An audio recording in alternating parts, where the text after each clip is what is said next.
শ্রী শ্রী জগন্নাথ দেব নতুন এক বেশে নতুন এক রূপে অবতীর্ণ হয়েছেন আমাদের মাঝে।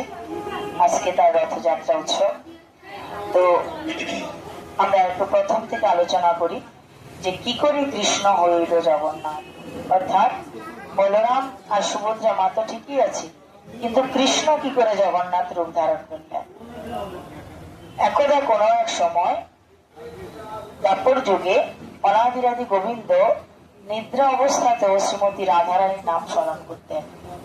রাধা রাধা রাধা, অর্থাৎ ভগবান শ্রীকৃষ্ণের চিত্ত সর্বদাই প্রত্যেক সময়ের জন্যই বৃন্দাবনের দিকেই তার মনটা ছিল, আর বৃন্দাবনের ব্রজনারী এবং শ্রীমতী রাধারানীর জন্য তার প্রাণ সবসময় কাঁদতেন। তাই একদিন ঘুমের মধ্যেও যখন অনাদিরাদি গোবিন্দ ভগবান শ্রীকৃষ্ণ শ্রী রাধা হা রাধা শ্রী রাধা হা রাধা এবং বলছেন, তো মাতা রুক্মিণী বলছেন রাতে ঘুমের মধ্যেও শ্রী রাধারানীকে স্মরণ করছে।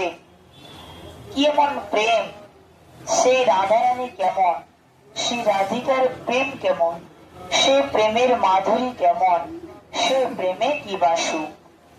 অর্থাৎ এই ব্রজের যে প্রেম লীলাটা বা ব্রজাঙ্গ নারদের সঙ্গে ভগবান শ্রীকৃষ্ণের যে প্রিয় প্রিয়তম লীলা তিনি আস্বাদন করেছেন বৃন্দাবন ধামে, সেই লীলাগুলো কেমন, শ্রীমতী রাধারানী কেমন, তার প্রেম কেমন, এবং সেই প্রেমে কি সুখ, অনাদিরাদি গোবিন্দের কি সুখ হয়, এই লীলাগুলো আস্বাদন করার ইচ্ছা ছিল